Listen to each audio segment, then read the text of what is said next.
बिहार के गया में भारत सरकार के केंद्रीय मंत्री जीतन राम मांझी ने जम्मू कश्मीर में दिए गए बयान पर प्रतिक्रिया देते हुए उन्होंने राहुल गांधी को इंगित करते हुए कहा कि जब तक हाथ में सत्ता नहीं आता तब तक बहुत तरह की लोग भावना बात करते हैं कि जनता उनके कहने पर आ जाए।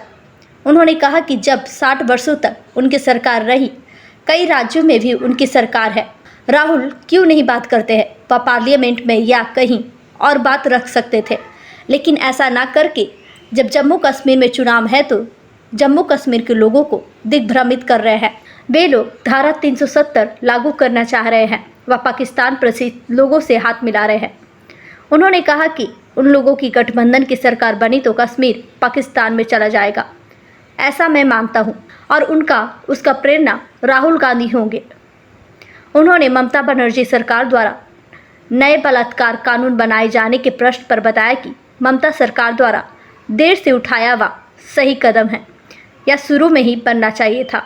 जो उन्होंने नाटक किया सड़क पर उतरने का और दूसरे पर ब्लेम करने का, यह ना कर यही कानून बनाना चाहिए था। नए कानून बनाकर ममता बनर्जी ने थोड़ा मलहम लगाया है।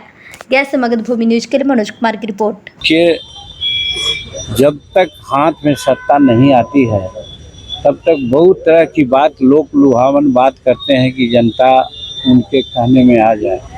और आज राहुल जी क्यों बात करते हैं जब 60 वर्ष तक उन्हीं की सरकार थी, कई एक राज्य में उन्हीं की सरकार है, तो क्या इस प्रकार की बात या इस प्रकार का सिद्धांत को पार्लियामेंट में या और कहीं भी ला करके रख सकते थे। लेकिन वैसा न कह करके जब चुनाव है कश्मीर में, तो चुनाव में कश्मीर के लोगों को भ्रमित करने के लिए इस प्रकार की बात कर रहे हैं। हम समझते हैं वो कुछ नहीं करेंगे, वो 370 धारा को पुनः वहाँ लागू करना चाहते हैं।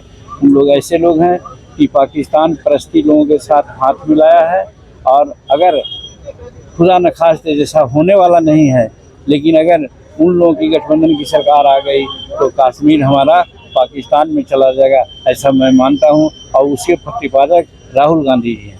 ये अखिलेश यादव का कहना है कि योगी जी को भाजपा का नाम बदल के भारतीय योगी पार्टी।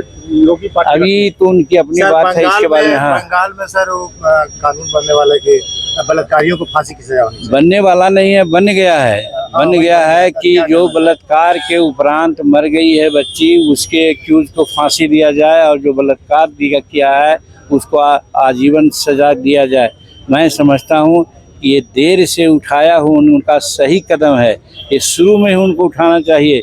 जो उन्होंने नाटक किया सड़क पर उतरने का और दूसरे को जो ब्लेम किया, ये न कह कर के यही कानून बनाना चाहिए, और सारी जिम्मेदारी अपने ऊपर उनको लेनी चाहिए थी कि उनके राज्य में कानून व्यवस्था ठीक नहीं है, हमारी बेटियां वहां सुरक्षित नहीं है, और आज ऐसा करके थोड़ा मलहम उन्होंने लगाया है। जम्मू कश्मीर चुनाव में आपकी पार्टी क्या भूमिका रहेगी? हमारी पार्टी एनडीए की गठबंधन के अंदर है। एनडीए का जो डिसीजन है उसके साथ हम लोग रहेंगे।